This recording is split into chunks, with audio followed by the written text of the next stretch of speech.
The gaming industry is going through chaos right now. There's tons of large releases that have come out and been spectacular failures. There's lots of layoffs going on. And now a big report is claiming that the IGN parent company saw organic revenue decline by 10% since 2021. And they're now buying out and laying off a massive amount of staff. I have a few different things to show off, but before I get into the topic, if you enjoy the content I create, check out the links in the description, join the community in my live streams, and consider supporting through Patreon or YouTube memberships. Now, we are talking about journalists who hate our existence. So, while I do, on one hand, feel bad that there are lots of people losing their jobs, on the other hand, I have to say, if you're not doing a good job, you do not deserve to have that job. And well, when we're talking about IGN, Rock, Paper, Shotgun, Eurogamer, Games Industry, VG247, you're not going to get a lot of sympathy out of me.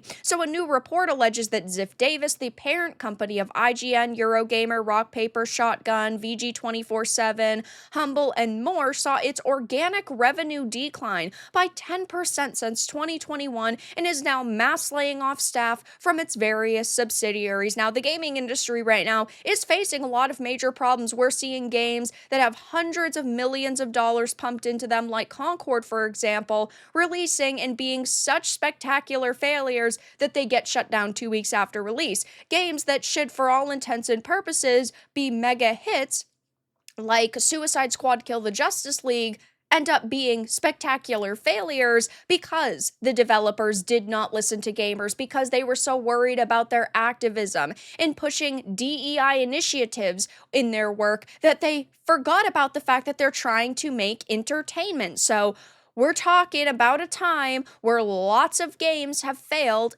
and yes, there are a lot of layoffs that are happening right now. And of course, that is sad to a certain extent because there are always good apples in every bunch, and between all of these companies and these outlets, yeah, I'm sure that there are some genuinely passionate people who have ended up being let go and have gotten fired, but when the majority of them are activists who do not care about gamers, aka the very people they need to read their articles, I'm not going to sit here and, shed any tears for them. So an ex-user reported that Ziff Davis sent out an email at the end of October to its employees revealing that overall organic revenues have declined by 10% since 2021. So, of course, take this all with a grain of salt because it is just an initial report, but it wouldn't be that shocking given the state of the industry right now. Yes, the gaming industry makes $200 billion a year, which is a massive amount of money. But on the flip side,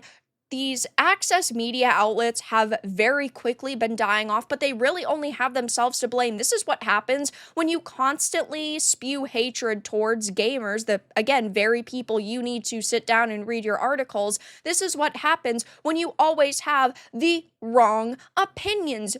Gamers and journos never agree on anything anymore unless a product is just so bad or just so amazing, but that still very rarely happens, and, well, you really only have yourselves to blame when you're constantly out of touch with audiences, you're constantly putting out hit pieces, and you really only care about spewing your own activism in the gaming industry. When you care more about making a change versus simply covering games that are made, you're not going to have a lot of people who are going to be behind you and supporting you. Now, the company then noted that it admitted to offset this decline through strategic acquisitions, but that it still needed to reduce costs given the majority of its costs were with its employees, and the company was being faced with the difficult decision to reduce headcount. And Next Management offered a voluntary buyout program to employees who may be ready to move on, explore new opportunities, or just take a break. This program provides a payment equal to 4 to 6 months of your base base salary based on tenure, plus our U.S. employees' continued medical benefits under COBRA. So numerous individuals across the subsidiaries have announced they've left their respective companies, like the IGN news director, Kat Bailey, announced on X, well, this is it. It's my last day at IGN. It's been an incredible ride, and I'll miss everyone so much. I personally will not miss you guys, to be honest, and it is only a matter of time before none of these outlets exist anymore. I do not think that the Kotakus and the Polygons and the IGNs are going to survive much longer because of, again, the damage that they've done to themselves if they got back to writing game guides and focused less on drama. If IGN here was focused less on accusing development studios of being filled with sexists, Wukong much, game science much, and they actually just focused on simply covering these games in an honest way, maybe they would have survived. But at the end of the day, these people were always going to lose their jobs because of content creators like myself. It is significantly easier now to get gaming news. You can just go to YouTube, you can go to X, you can go to Twitch, you can find content creators who you would generally agree with, and then you can just listen to what they have to say and get their take on a matter. It's like my channel, for instance. I cover so many topics. Does IGN cover this amount of topics? Hell no. Instead, they're worried about accusing certain studios of being sexist misogynists when that's not going to be a winning strategy for them.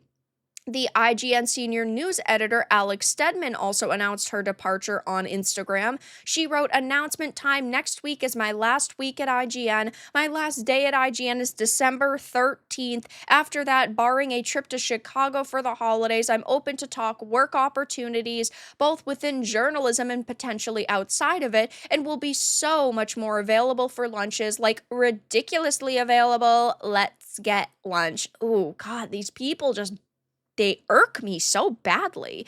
Then the head of games industry, Christopher Dring, announced his departure on X at the beginning of December, saying, "A small piece of news, I'm leaving gamesindustry.biz. You have this other person, Marie Deal, saying that her time at games industry will be coming to a close. But, well, it is what it is. Cry me a river and float upstream." It's funny to me because even though PC Magazine is not, a part of this company, right? We've gotten articles like this over the past couple of years. Games, journalism, layoffs, everyone suffers without expert criticism. No, everyone suffers with your quote expert criticism because you guys are experts at absolutely fucking nothing. You guys can't get through Cuphead tutorials, okay? So why should we sit here and take you seriously? You guys are paid off to positively rate and review games. This is why content creators on YouTube and Twitch and X will be taken significantly more seriously than you ever will be again. And to me, it's funny to see these people cope and seethe, but this is what happens when you have Alyssa Mercantes running rampant within the gaming industry. Someone like Alyssa is going around suing her critics because her feelings were a little bit hurt. Maybe if you guys all acted a little bit more professionally, we would all be able to take you guys a little bit more seriously. Maybe if you didn't just write hit pieces about certain games that you don't like because there's another title that you prefer because it pushes your personal brand of politics more, maybe, again, we would take you seriously. But instead, no, you guys put activism first, and well, it seems that the companies that you were under are not putting you first. Maybe if you had treated people with a little bit of respect, they would show up to support you and say, even though I don't like you a lot, it's terrible what you're going through, but that's really not happening because of the blatant disrespect that you feel for gamers and how much hatred you have voiced towards us over the years. So it is what it is. At the end of the day, I don't want to revel in the fact that people are losing their jobs, but when you are so bad